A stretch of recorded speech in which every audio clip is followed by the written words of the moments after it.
नमोस्तु नमोस्तु नमोस्तु। मुनि शंकाओं के माध्यम से हम सबका समाधान हो, ऐसा उपक्रम के लिए निवेदन करता हूँ पूज्य क्षुल्लक श्री स्वरूप सागर जी महाराज से। मुनि त्रय के चरणों में बारंबार नमोस्तु। प्रथम ऑनलाइन प्रश्न के रूप में प्रकाश जी जैन पाटनी उपाध्यक्ष दिगंबर जैन महासमिति अजमेर से पूछ रहे हैं महाराज श्री कि हम ऐसे वक्त में जी रहे हैं जहाँ पर लोगों को नज़रिया ही बदल गया है। हम ड्रामा या सीरियल देखते हैं तो रोने लगते हैं, जबकि हकीकत में कोई रोता है तो कहते हैं कि यह सब ड्रामा है। तो गुरुदेव, हमारे नज़रिए में यह परिवर्तन कब और कैसे आया और हम इसे कैसे बदलें? बहुत अच्छी बात है। हम ड्रामा देखते हैं, सीरियल देखते हैं तो रोने लगते हैं, और हकीकत में कोई रोता दिखता है तो कहते हैं ये सब ड्रामा है। दरअसल इसकी वजह को समझना चाहिए। हम कब रोते हैं? जब हमारी संवेदनाएं जुड़ती हैं, भले ही वो ड्रामा हो या सीरियल। जब हमारी संवेदनाएं और भावनाएं जुड़ती है तो हम रो जाते हैं, सहज हमारे आंसू प्रकट हो जाते हैं।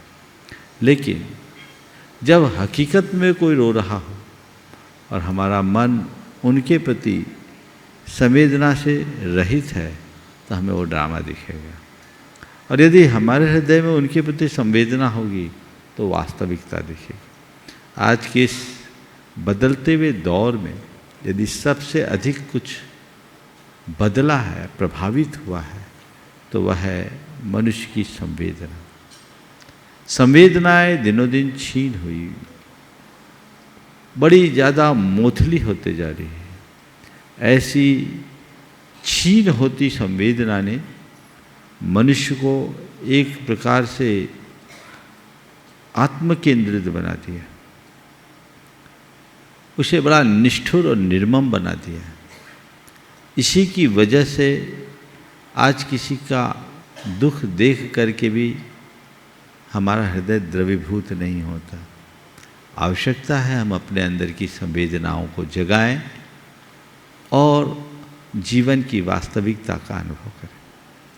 पद्माजी जैन रहली से नमोस्तु पूर्वक पूछ रहे हैं महाराज श्री कि अष्टमी चतुर्दशी को तत्वार्थ सूत्र क्यों नहीं पढ़ा जाता? इन्होंने कहीं सुना है कि तत्वार्थ सूत्र अष्टमी चतुर्दशी को पढ़ने से दिमाग पर उल्टा असर पड़ता है। कुछ लोग ऐसा कहते हैं कि अष्टमी चतुर्दशी को तत्वार्थ सूत्र नहीं पढ़ना चाहिए, पर ऐसा कुछ विधान नहीं है। तत्वार्थ सूत्र दशरक्षण में सारे देश में पढ़ा जाता है, उसमें अष्टमी भी आती है और चतुर्दशी भी आती है। अष्टमी और चतुर्दशी दोनों आते हैं, इसलिए ऐसा कुछ नहीं।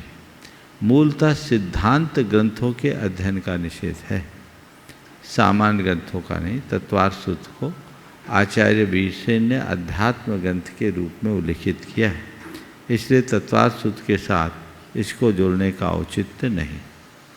शंकाओं के लिए अब चलते हैं मंचासीन मुनि संघ के चरणों में, और सर्वप्रथम निवेदन है क्षुल्लक श्री 105 समादर सागर जी से कि अपने प्रश्न के माध्यम से हमें लाभान्वित करें। नमोस्तु नमोस्तु। महाराज जी, बाहुबली जो थे वो भरत चक्रवर्ती के भाई थे। क्या? बाहुबली भगवान जो चक्रवर्ती के भाई थे और एक राजा भी थे, लेकिन जब उन्होंने विजय प्राप्त की और वन में तपस्या करने के लिए गए तो वहाँ पर 1 वर्ष तक तपस्या की उन्होंने। लेकिन क्या ऐसा कोई, क्योंकि वेदवर्ती को शिक्षा व्रत में भी दिया है, तो क्या ऐसा कोई वहाँ पर ऐसे कोई श्रावक नहीं थे जिन लोगों ने इतने सारे उपसर्ग हुए, उनके ऊपर बामियाँ बन गई, बेरें चढ़ गई, किसी ने उपसर्ग दूर नहीं किए, तो समाधान करें। नमस्ते महाराज जी। देखिए, आप जिस युग की बात कर रहे हैं वह युग बड़ा उत्कृष्ट युग था। बाहुबली भगवान ने दीक्षा ली, तपस्या की, वे सघन वन में चले गए, और मुझे लगता है कि वे कहाँ गए इसका किसी को पता ही नहीं लगा होगा। और एक बात बता दूं, लोगों को जता बताकर आगे जाने वाले साधना नहीं कर पाते। जो अपने में डूबते हैं, सब संपर्कों से मुक्त होते हैं, असली साधना उनकी ही होती है। वो वन में गए क्यों? सर्व संपर्कों से मुक्त होने के कारण ही तो गए हों। तो वो एक जगह, एक स्थान पर 1 वर्ष तक खड़े रहे, निर्जन वन में रहे, सर्दी, गर्मी, वर्षा स्वाभाविक है। गर्मी बरसात के दिनों में भी देखो कितनी, अभी तो शुरुआत हुई है बरसात की, कितनी लताएं उत्पन्न हो गई। वो एकदम अविचल स्तंभ की तरह, मेरू की तरह खड़े थे। लताएं इर्द गिर्द उत्पन्न हुई होगी, वो लिपट गई। फिर उसमें पूरी प्रकृति का प्रभाव पड़ा हो, इसलिए वो 1 वर्ष तक एक स्थान पर ठहरे रहे। गृहस्थों को पता ही नहीं लगा होगा कि हम उनकी जाकर के कोई सेवा करें। हाँ, ऐसी कथा आती है कि 1 वर्ष के बाद उनकी जो दोनों बहनें थी, ब्राह्मी और सुंदरी, उन्हें कहीं से पता लगा, वो गईं। उन्होंने उनकी वंदना की और कहानी का अपना प्रवाह है। तो वहाँ गए और उसी क्षण उनके पास उन्हें केवल ज्ञान हो गया। तो ये तो एक संयोग है, और जो साधक होते हैं वो सबसे विरत होते हैं, और हर जगह हर साधक के पास हर भक्त की पहुँच हो, ये कोई ज़रूरी नहीं। नमोस्तु पूर्वक निवेदन है परम पूज्य मुनि श्री शीतल सागर जी के चरणों में किया हमारी ज्ञान वृद्धि है तो अपना प्रश्न प्रेषित करें। नमोस्तु। ओम नमः। 2 तरह से नमोकार मंत्र में पढ़ा जाता है, नमो अरिहंताड़म और नमो अरहंताड़म। तो कुछ लोग कहते हैं अरिहंत नहीं कहना चाहिए, क्योंकि अरि यानी शत्रु, हंता यानी मारने वाले, तो यहाँ हिंसा का भाव आता है, इसलिए अरिहंत ना कह के अरहंत कहना चाहिए। तो ये कहाँ तक उचित है? और मैं तो ये कहूँगा, ये बुद्धि के अतिरिक्त व्यायाम का फल है। अरिहंत कहने में हिंसा है, अरहंत कहने में हिंसा नहीं, ये गलत है। ये बात अलग है कि अरिहंत और अरहंत दोनों शब्द एक ही अर्थ को प्रकट करते हैं, लेकिन मुझसे पूछो तो अरिहंत ज़्यादा निकट दिखता है। अरिहंत और अरहंत शब्द दोनों अलग अलग तरीके से निष्पन्न हुए, जो हमारे परमात्मा के लिए। अरिहंत अर्थात जिन्होंने अपने अरि का हनन कर दिया। वो अरि है कौन? कर्म, जो हमारा पराभव करे, जो हमें परतंत्र करे, जो हमें दुख दे, वही तो हमारा शत्रु है। और असली शत्रु बाहर नहीं, हमारे भीतर है। लोक में कोई भी कितना भी बड़ा शत्रु होगा, उससे हमें केवल इस भाव की क्षति है, लेकिन कर्मों ने तो हमारे लिए भाव में क्षति पहुंचाई है। हमारा सारा भाव भ्रमण इन कर्मों के कारण हुआ है। इसलिए असली अरि वही है। उस अरि का जिन्होंने हनन कर दिया वो अरिहंत है। और जब अरहंत शब्द की बात करते हैं तो अर्ह पूजायाम, जिन्होंने अपनी आध्यात्मिक पवित्रता के बल पर जगत पूज्यता को प्राप्त कर लिया, वो अरहंत है। तो वो उनकी जगत पूज्यता है। वो जगत पूज्यता प्रकट कब हुई? जब आध्यात्मिक पवित्रता प्रकट हुई। और आध्यात्मिक पवित्रता प्रकट कैसे हुई? जब उन्होंने अपने अंदर के दोषों दुर्बलताओं को दूर किया, जो हमारे असली शत्रु हैं। एक बार मुझसे किसी ने सवाल किया, मैं गीता पर प्रवचन कर रहा था, तो उसी क्रम में किसी ने पूछा कि महाराज श्री, आप श्री कृष्ण की गीता और भगवान महावीर की अहिंसा दोनों को किस अर्थ में देखते हैं? मैंने कहा मुझसे पूछो, और मैं गीता को जिस अर्थ में देखता हूँ उस अर्थ में देखो, तो चाहे श्री कृष्ण की गीता हो या भगवान महावीर की अहिंसा, दोनों में बात एक ही। उन्हें बड़ा आश्चर्य हुआ। उन्होंने कहा गीता में तो युद्ध की बात है और भगवान महावीर ने तो सदैव अहिंसा की बात की, दोनों में समानता कैसे? मैंने कहा बिल्कुल, मैं अपनी बात पर कायम हूँ और मैं कह रहा हूँ दोनों की बातों में समानता है। कैसे? तो मैंने कहा श्री कृष्ण कहते युद्धस्व और भगवान महावीर कहते अरहंत बनो। बात तो एक ही है, लेकिन जब मुझसे पूछो कि युद्ध लड़ना है, किससे लड़ो? तो ये बाहर के किसी शत्रु से लड़ना हो तो भगवान महावीर कहेंगे मुझे ऐसे युद्ध से कोई सरोकार नहीं। और अगर अपने भीतरी शत्रुओं से लड़ना है तो मैं उस युद्ध को लड़ने के लिए कहूँगा।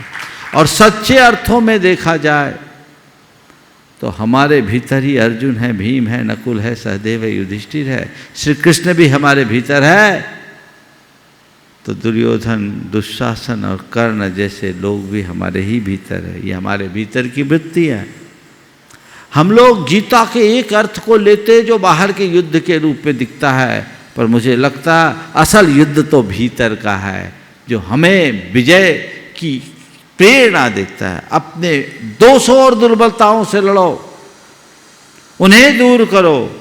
तो इस अर्थ में देखो तो चाहे गीता की बात हो या आगम की बात हो, बात एक है। अरिहंत बनो, युद्धस्व, दोनों में कोई अंतर नहीं।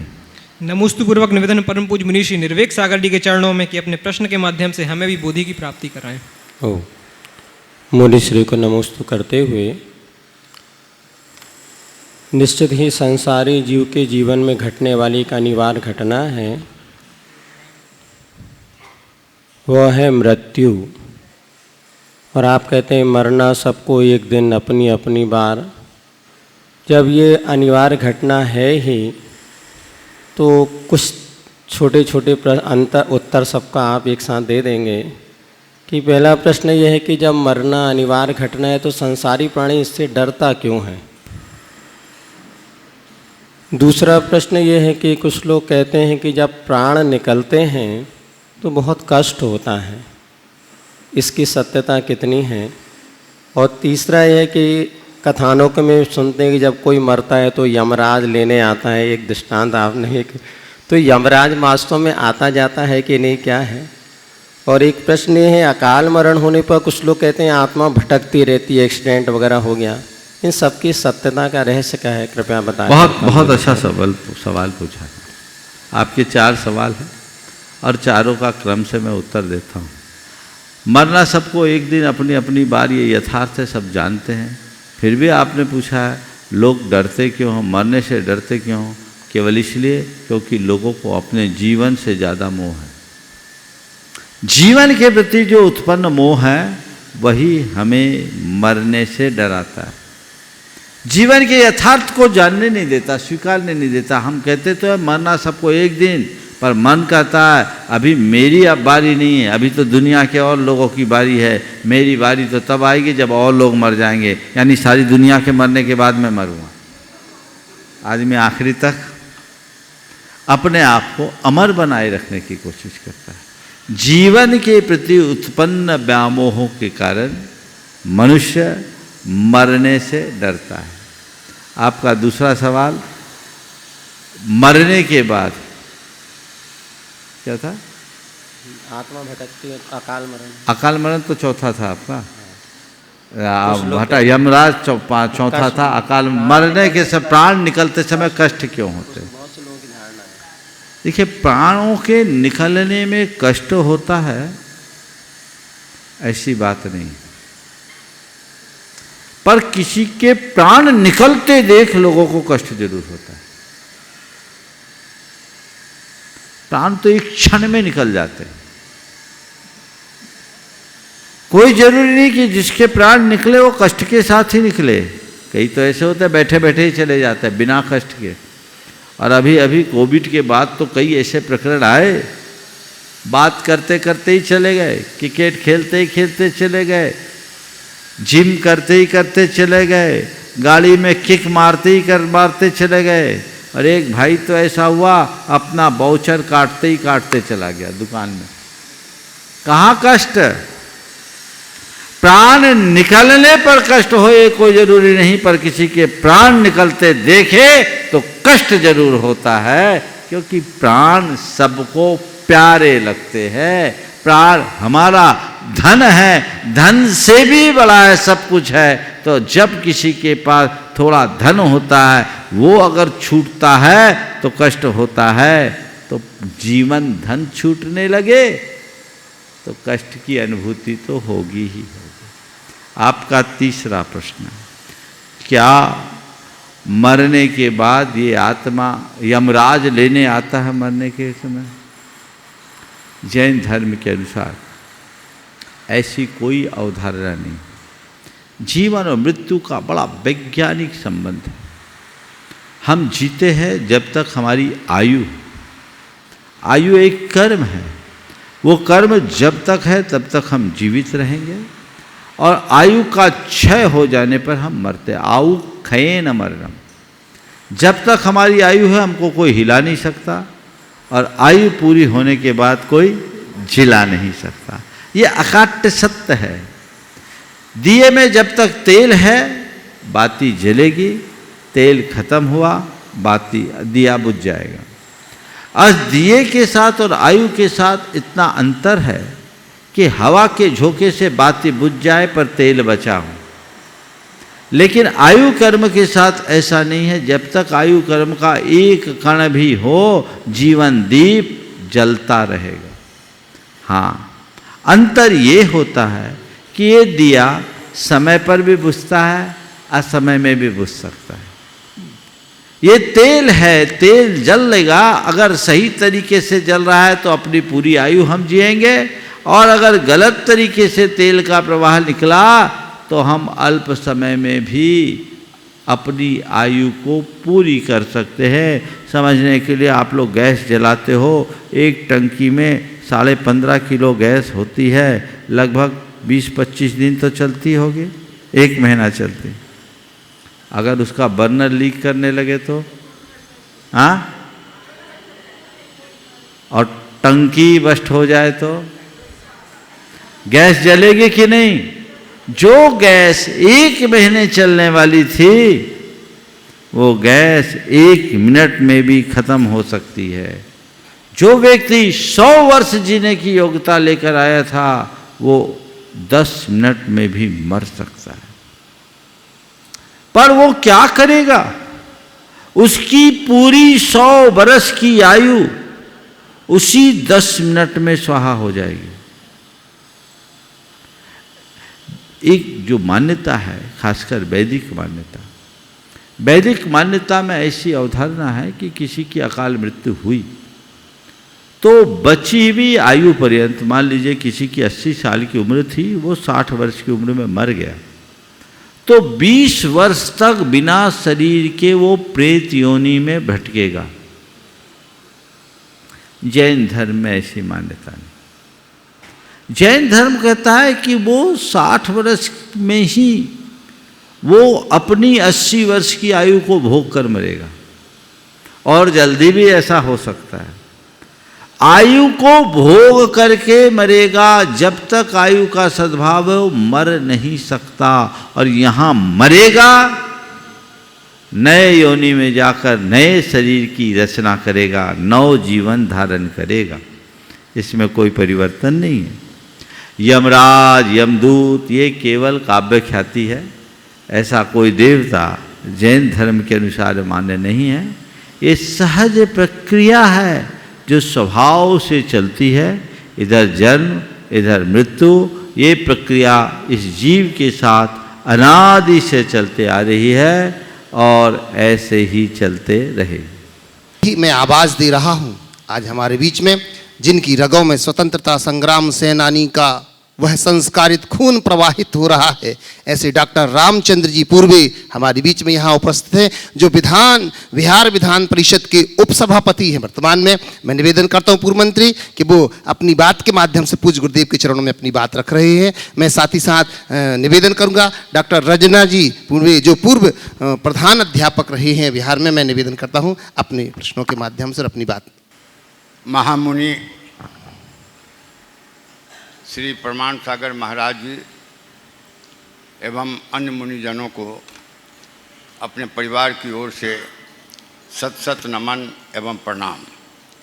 हमारा सौभाग्य है कि हमें गुणायतन परिसर में महामुनि का दर्शन करने एवं आज शांति धारा कार्यक्रम में सम्मिलित होने का मौका मिला। इसके लिए मैं मानता हूँ महामुनि जी की ही कृपा मुझ पर है।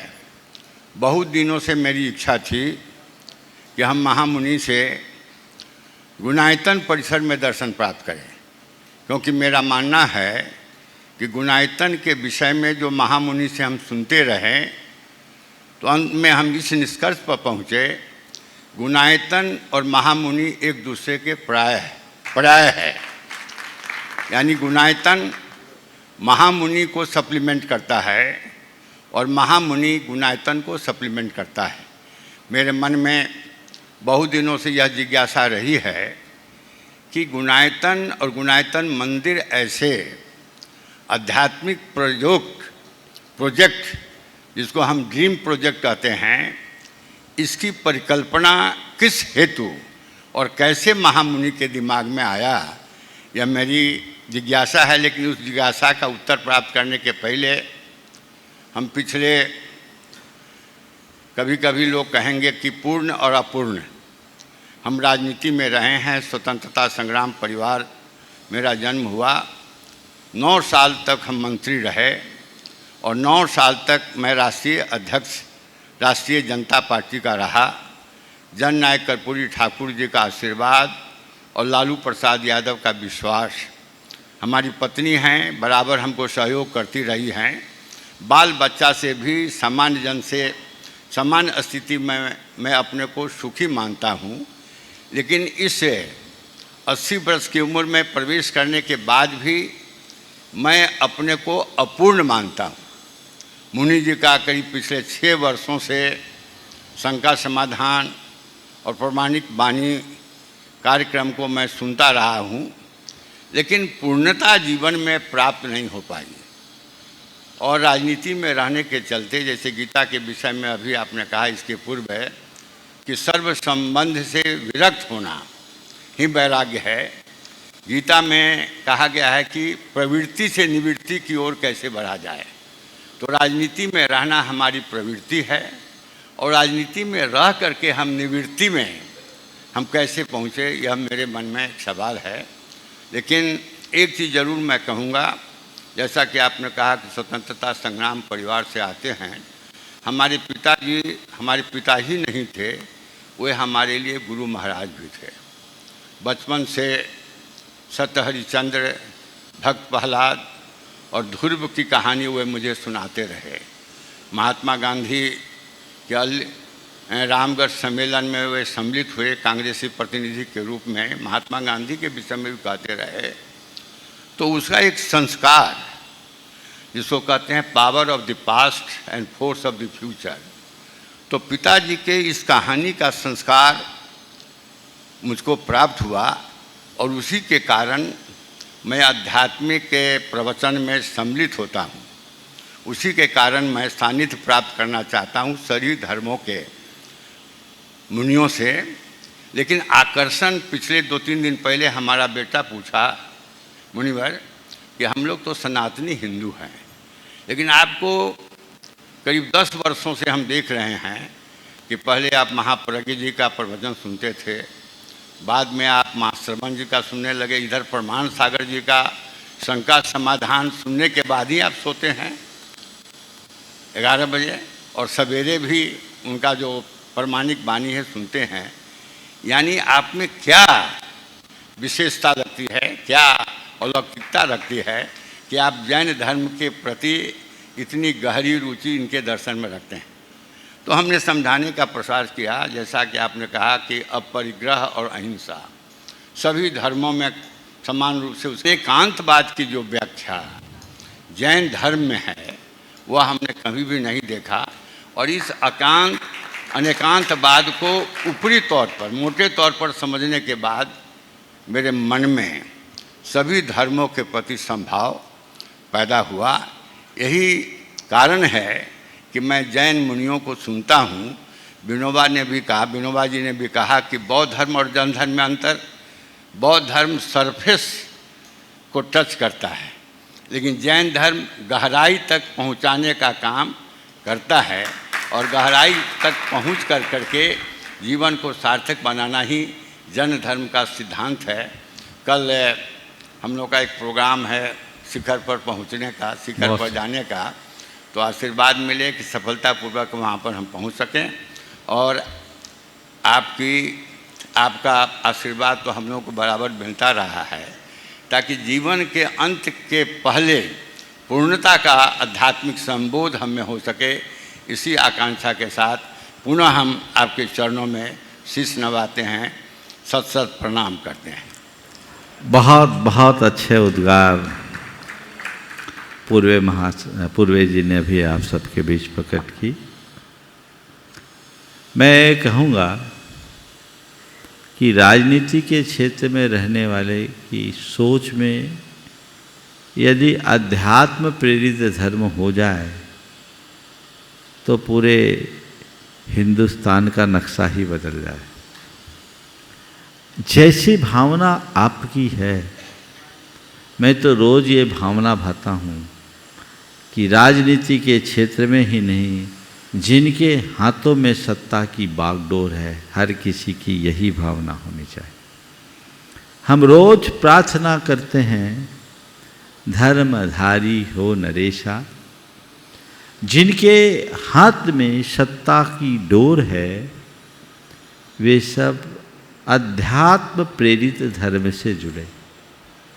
मैं कोरे धर्म की बात नहीं करता, क्योंकि जब व्यक्ति धर्म से जुड़ता है तो उसका धर्म केवल उसकी अपनी धार्मिक क्रियाओं तक सीमित रहता है और अपने धर्म विशेष के प्रति उसकी कुछ कट्टरता सी आ जाती। लेकिन जब वो अध्यात्म प्रेरित धर्म से जुड़ता है तो उसके हृदय में वैचारिक सहिष्णुता आती है और तभी वह सर्वधर्म संभाव की भावना से ओतप्रोत होता है और न केवल सर्वधर्म संभाव को प्राप्त करता है अपितु सर्वभूतात्म भावना को ही अपना धर्म बना लेता है। रामचंद्र जी के अंदर ये भाव पूरी तरह लक्षित होते हैं। मेरा ये आशीर्वाद है कि ये भाव और आगे तक बढ़ते रहे। आपके दो सवाल और एक जिज्ञासा मेरे सामने है। आपने पहला सवाल किया कि जीवन में अपूर्णता की अनुभूति होती है और राजनीति की प्रवृत्ति में रहते हुए निर्वृत्ति की ओर कैसे बढ़े। मैं आपसे कहूँगा, ये संसार है और संसार रिक्तता की पर्याय है। संसार में कोई पूर्ण हो ही नहीं सकता। अपूर्णता संसार की परिणति है। किसी न किसी रूप में अपूर्णता तो होगी ही, सब में रहती है। पूर्ण इस लोक में यदि कोई है तो केवल भगवान है।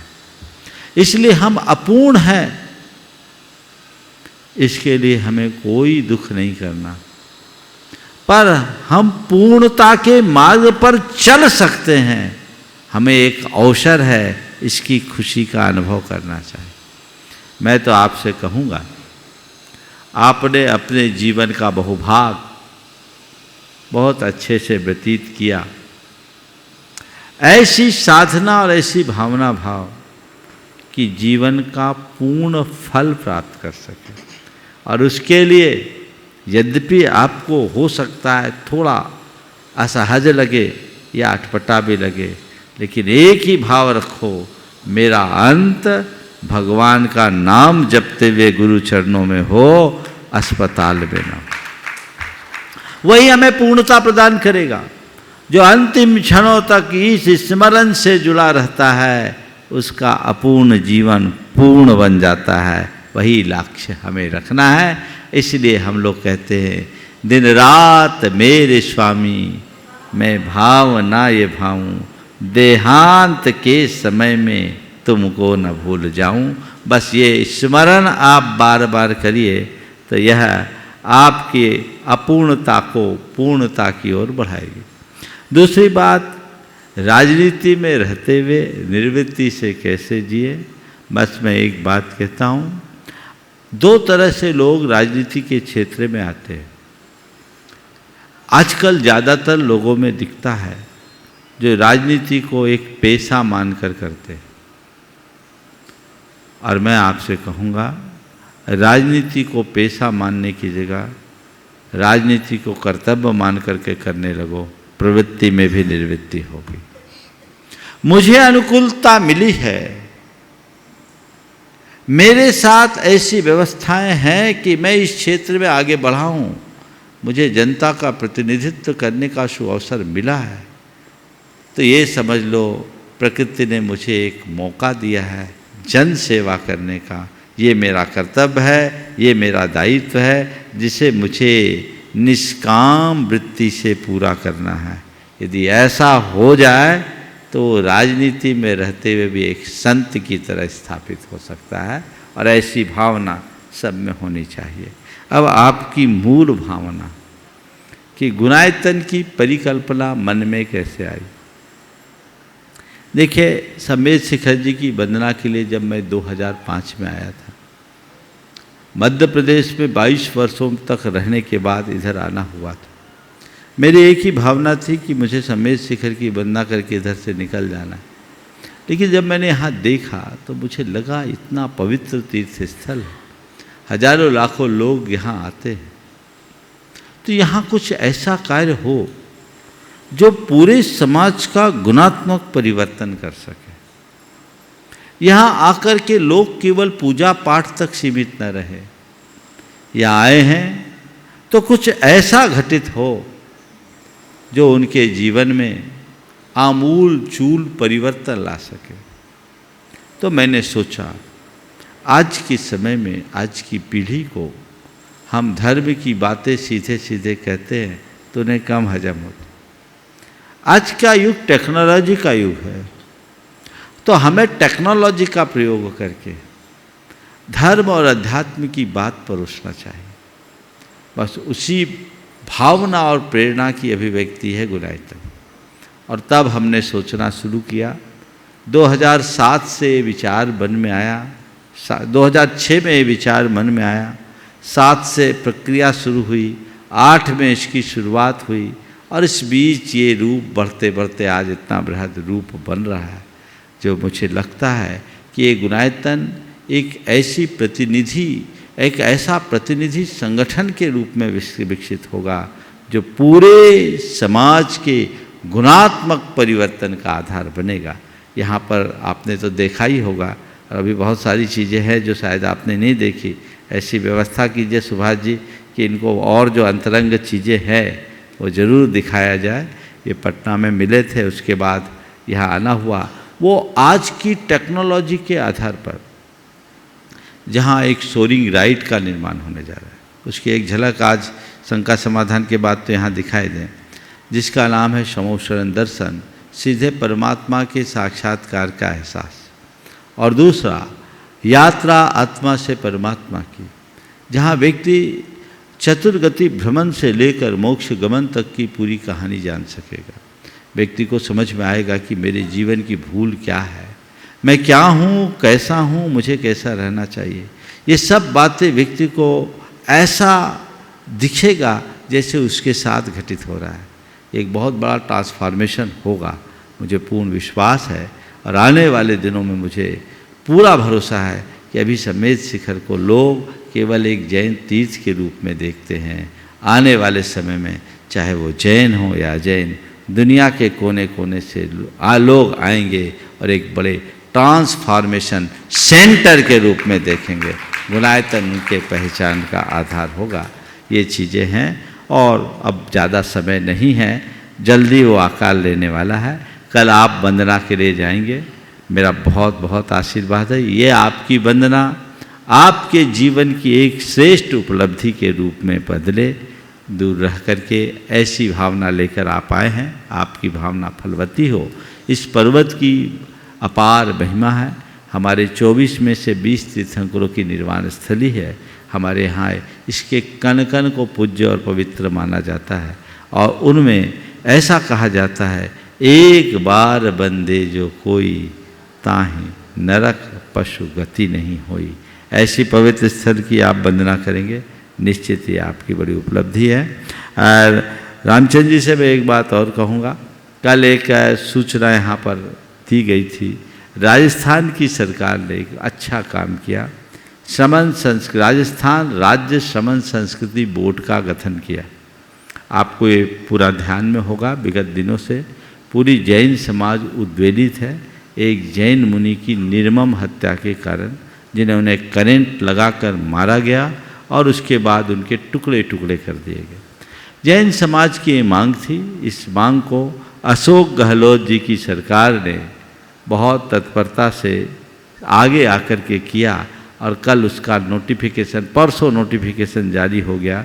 राजस्थान राज्य समन संस्कृति बोर्ड के गठन में अशोक जी गहलोत के लिए मैंने कल आप लोगों से कहा था, उनको धन्यवाद दें। उसमें अशोक जी पाटनी की महत्वपूर्ण भूमिका तो थी ही, मुझे जानकारी मिली दिनेश जी खोडनिया जो सागवाड़ा के हैं वो भी यहाँ गुरायतन से भी जुड़े हुए हैं, उनकी भी सक्रिय भागीदारी थी। सभी लोग आगे बढ़े। मैं रामचंद्र जी से कहता हूँ, बिहार तो जैन धर्म का केंद्र रहा है, भगवान महावीर की जन्मस्थली रही है, उनकी निर्वाण स्थली रही है, वासुपूज्य भगवान की जन्मस्थली और निर्वाण स्थली रही है, और समेत शिखर तो बिहार ही है, भले आज झारखंड बन गया। बिहार सरकार में भी ये बात रखी जाए तो एक अच्छी बात हो सकती है, ताकि जैन संस्कृति की, श्रमण संस्कृति जो भारत की एक महत्वपूर्ण संस्कृति है, उसकी भी सुरक्षा और संरक्षण हो सके। मुझे उम्मीद है ये बात आप आगे सरकार तक पहुंचाएंगे और उसे साकार करें। बहुत बहुत आशीर्वाद। निवेदन कर रहा हूँ हमारे बीच में डॉक्टर रंजना जी पूर्वी, जो कि पूर्व में कई वर्षों तक प्रधान पद में रह करके, प्रिंसिपल के पद में रह करके अनेक स्कूलों में जिन्होंने अपना संचालन किया है, वो अपनी बात रख रहे हैं। महामुनि महाराज जी एवं अन्य मुनिजनों को मेरा कोटि कोटि नमन, शत शत नमन। महाराज जी, मैं प्रतिदिन रात्रि में शंका समाधान देखती हूँ और सुबह में मैं प्रातः 4 बजे उठती हूँ और मोबाइल पे आपका जो योग है, भावना योग, उसे मैं प्रतिदिन भाती हूँ और उससे मैं काफ़ी प्रभावित हुई हूँ। मुझे काफ़ी अच्छा लगता है, काफ़ी इससे मन लगता है। मुझे जी, मेरे मन में एक प्रश्न उठ रहा है कि मैं आध्यात्मिक शक्ति कैसे प्राप्त करूं और मेरी मन को शांति कैसे मिले। बहुत अच्छा भाव है, आध्यात्मिक शक्ति कैसे प्राप्त करूं, मन की शांति कैसे मिले। मैं तो आपसे कह रहा हूं, आप भावना योग कर रहे हैं, आपने अनुभव किया होगा, मन में शांति भी बढ़ी होगी और आपकी आध्यात्मिक शक्ति का भी विकास हो रहा होगा।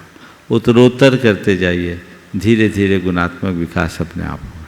मुनि जी, कुछ दिनों तक तो ठीक रहता है, लेकिन कभी कभी एकाएक काफ़ी गुस्सा आ जाता है। इस पर कैसे मैं कंट्रोल कर सकूं? बस जब जब गुस्सा आए, मुझे शांत रहना है, ये याद करना होगा। क्योंकि ये संस्कार है, ये गुस्सा अबुद्धिपूर्वक आता है। तो जो अबुद्धिपूर्वक आता है वो गहरे संस्कार हमारे सबकॉन्शियस माइंड पर उसके जमे हुए प्रभाव को दिखाता है। यदि हम उसके प्रति जागरूक होंगे तभी उसका निवारण हो सकेगा। हालांकि गुस्सा आने पर यदि यह एहसास भर हो जाए कि मुझे गुस्सा आया है, तो ये भी सुधार के संकेत है, पर हमें वहाँ ठहरना नहीं है, इसे भी सुधारना है। निवेदन कर रहा हूँ राजमल जी, राजमती जी सरिया से। को नमस्तु और सभी शुल्लक जी को इच्छा में। महाराज जी, मेरा ये प्रश्न है कि ये महावीर भगवान के बाद में 3 अनुबद्ध केवली हुए और वो उसके बाद में वो पंचम काल, चतुर्थ काल में जन्म लिया था, पंचम काल में मोक्ष गए। उसके बाद में कौन मोक्ष गया? क्योंकि शुद्ध केवली जो हुए हैं वो कौन सी स्थिति में है आज के दिन? देखिए, अंतिम केवली के रूप में श्रीधर केवली के मोक्ष जाने का विधान मिलता है, जो बड़े बाबा कुंडलगिरी से मोक्ष गए। शुद्ध केवलियों के किसी के मोक्ष जाने का स्पष्ट उल्लेख देखने में नहीं मिला। इसका मतलब अनुबद्ध केवली 4 हो गए 3 की जगह? नहीं, अनुबद्ध नहीं थे, अननुबद्ध थे। 3 के बाद कुछ गैप हुआ। अनुबद्ध वे कहलाते कि एक को निर्वाण हुआ, दूसरे को केवल ज्ञान हुआ। तो भगवान महावीर के बाद 3 परमात्मा ऐसे हुए, गौतम स्वामी, फिर सुधर्माचार्य और जम्बू स्वामी। इन तीनों को एक के निर्वाण के दिन केवल ज्ञान हुआ, लेकिन जम्बू स्वामी के एक लंबे अंतराल के बाद श्रीधर केवली को मोक्ष। तो उनका भी जन्म सब चतुर्थ काल में। धन्यवाद। निवेदन कर रहा हूँ आनंद जी, मंजू जी, हेमंत जी, रजनी जी, महेश जी, नीता जी, संयम। पूज्य गुरुदेव के चरणों में मेरा बारंबार नमस्तु नमस्तु नमस्तु। शुल्लक जी, एलक जी को मेरा इच्छा में मेरा जिज्ञासा है कि मेरी जिज्ञासा है कि सम्यक दृष्टि जीव को भय नहीं होता, सही है?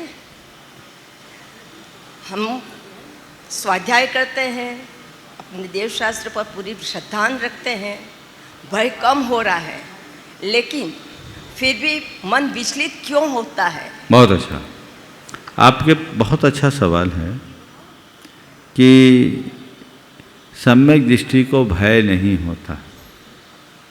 बिल्कुल सही है, पर महाराज हम लोगों को तो भय होता है, पर सम्यक दृष्टि है कि नहीं? मन में संशय आ गया, यही डर आ गया कि कहीं हम मिथ्या दृष्टि तो नहीं।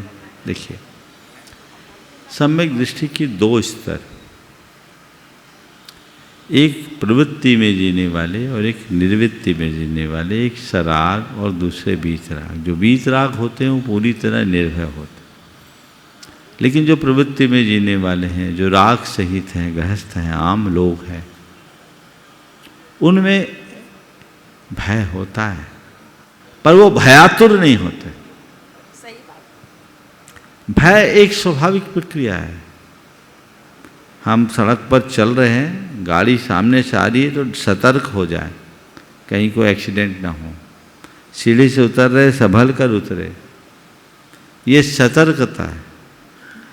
किसी भी प्रकार की वास्तविक या काल्पनिक भयजन्य परिस्थितियों के उत्पन्न होने पर सावधान और सतर्क होने में कोई बुराई नहीं, पर घबराना एक दुर्बलता है। तो डर होना और घबराना, इसमें अंतर है। भय होना और भयातुर होना, इसमें अंतर है। जिसे जीवन की सही समझ आ जाती है वो डरता नहीं है, डरता है, सावधान होता है, पर घबराता नहीं। निवेदन कर रहा हूँ आनंद जी, अहमद जी, महेश जी, संयम, चक्रेश जी का पूरा परिवार। महाराज जी के श्री चरणों में शत शत नमोस्तु। क्षुल्लक जी, एलक जी के चरणों में इच्छामी इच्छामी इच्छामी। महाराज श्री 24 तीर्थंकरों में सभी ने 4 पुरुषार्थ किए, चूँकि काल के अभाव में अभी 5 बालयती हो गए। मैं ये पूछना चाहता हूँ कि 3 पुरुषार्थ तो आज का मनुष्य कर रहा है, चौथा मोक्ष पुरुषार्थ क्यों गौण कर रहा है? उसके मामले में आप थोड़ी सी मार्गदर्शन दें। देखिए, बिल्कुल ठीक है, हमारे यहाँ 4 पुरुषार्थ और 4 आश्रम की व्यवस्था दी गई। धर्म, अर्थ, काम और मोक्ष, और ब्रह्मचर्य आश्रम, गृहस्थ आश्रम, वानप्रस्थाश्रम और संन्यास आश्रम के रूप में 4 आश्रम। अपने जीवन को निर्बाध आगे बढ़ाते हुए कल्याण की ओर अग्रसर करने के लिए इन 4 पुरुषार्थों को 4 आश्रम की प्रक्रिया से पूर्ण करना चाहिए। आपने कहा आजकल चौथा संन्यास आश्रम दिखता ही नहीं, चौथा क्या तीसरा भी नहीं दिखता। वानप्रस्थी कहाँ बनते हैं? घर गृहस्थी में ही अटक के रह जाते हैं। ऐसा इसलिए कि आज लोगों का व्यामोह बढ़ गया, सोच बदल गई।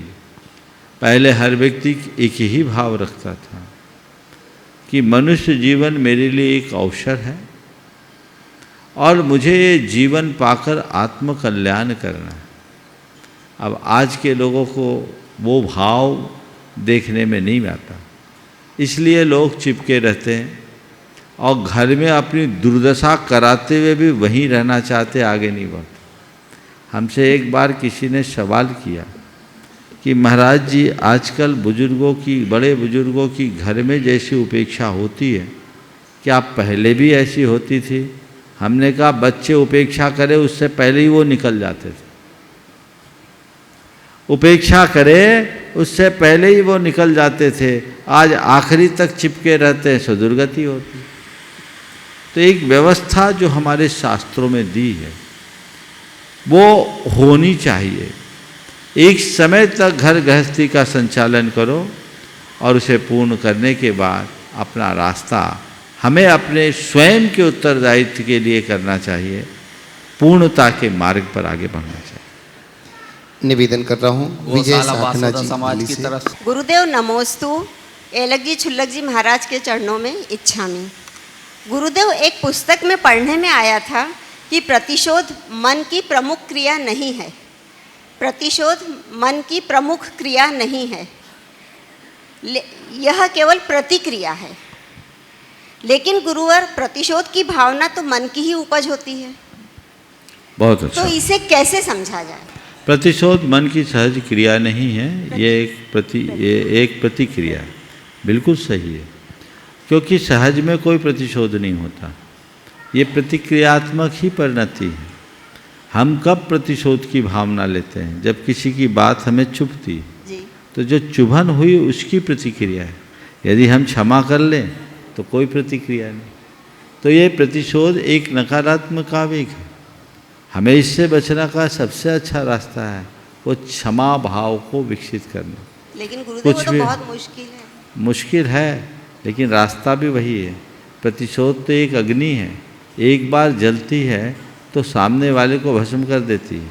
एक बात सदैव ध्यान रखना, आग दूसरे को जलाने के लिए जलाई जाती है, पर जलती पहले खुद है। दियासलाई खुद जलती है, जिसके लिए जलाया जाए वो जले भी ना भी जले। इसलिए हमें इस बात को समझना चाहिए, प्रतिरोध और प्रतिशोध ये एक प्रकार की हिंसा है, हमें उससे बचना है। यदि हम आम जीवन में इसे आत्मसात करते हैं तो वह हमारे जीवन के बेहतरी का आधार बन सके। नमोस्तु। निवेदन कर रहा हूँ गौतम जी, प्रतीक जी। सभी गुरुदेव को नमोस्तु नमोस्तु नमोस्तु। शुल्लक जी को इच्छामी इच्छामी इच्छामी। गुरुदेव, मैं इंदौर में गौतम कुमार जैन राष्ट्रीय स्वयंसेवक संघ के विभिन्न दायित्वों पर रहा हूँ। उसके बाद में विश्व हिंदू परिषद के विभिन्न दायित्वों पर रहता हुआ विश्व हिंदू परिषद की केंद्रीय समिति में भी रहा हूँ। वर्तमान में विश्व हिंदू परिषद का प्रांत का सह कोषाध्यक्ष हूँ। गुरुदेव, ये प्रश्न रतलाम से मेरी बयान जी साहब श्रीमती अनिल मंजू जी बाफना जी ने यह जानकारी चाही कि कौन से तीर्थंकर के बाद एक साथ 20 तीर्थंकर का जन्म हुआ। दिगंबर परंपरा के अनुसार भगवान अजित नाथ के काल में 160 तीर्थंकर थे और भरत क्षेत्र में 170 पूरे, वो एक संयोग था।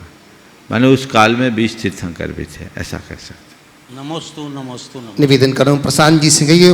हे गुरुवर, मेरा यह सवाल है कि मैं मंदिर निर्माण का काम करता हूँ, पाषाण के मंदिर का निर्माण का काम करता हूँ। इसमें जो हमारे लिए जो पैसा मिलता है उसमें हमें किस चीज़ का दोष लगता है?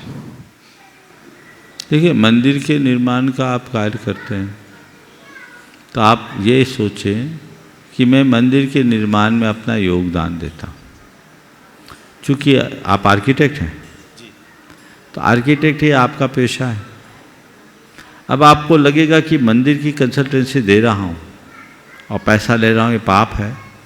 नहीं, ये पाप तब होगा जब ज़रूरत से ज़्यादा आप लोगे। आप योग को लो, उतना ही लो जितने में आपका काम भी चल जाए और आप आगे बढ़ो। और एक बात सोचो, मैं कोई होटल बनाऊंगा, कोई मकान बनाऊंगा, वहाँ रहने वाला व्यक्ति पाप करेगा, निमित्त मैं बनूंगा। पर मेरे निमित्त से कोई मंदिर बनेगा तो यहाँ आकर जो भी आएगा पुण्य कमाएगा, हिस्सेदार मैं बनूंगा। नमोस्तु गुरुदेव, नमोस्तु। कोई ना कोई तो डिजाइन करेगा ना। तो ऐसा नहीं है कि हम धर्म कार्य में, धार्मिक धर्म स्थानों में यदि कोई सेवा देते हैं या कोई सामग्री देते हैं तो पाप के भागीदार बनते हैं, ऐसा नहीं है। हाँ, अगर वहाँ आकर के नाजायज लेते हैं तो महापाप के धनी होते हैं। कुछ लोग धर्म स्थानों का भी दुरुपयोग करते हैं, वहाँ से भी गलत रीति से पैसा ऐंठना चाहते हैं। कदाचित ऐंठ ले, पचेगा नहीं, हजम नहीं होगा, वो 7 दरवाजे से निकलेगा, कहाँ से निकलेगा पता ही नहीं चलेगा। इसलिए कभी भी कोई भी धार्मिक क्षेत्र में यदि काम करे, यदि वही व्यवसाय है तो एक मानक दर के अनुसार दर ले, और यदि कोई दूसरा है तो सेवा भाव से कर ले। यही एक रास्ता है। समय आप सबका हो गया, यहीं पर विराम। बोलिए परम पूज्य आचार्य गुरुवर श्री विद्यासागर जी महाराज की जय जय।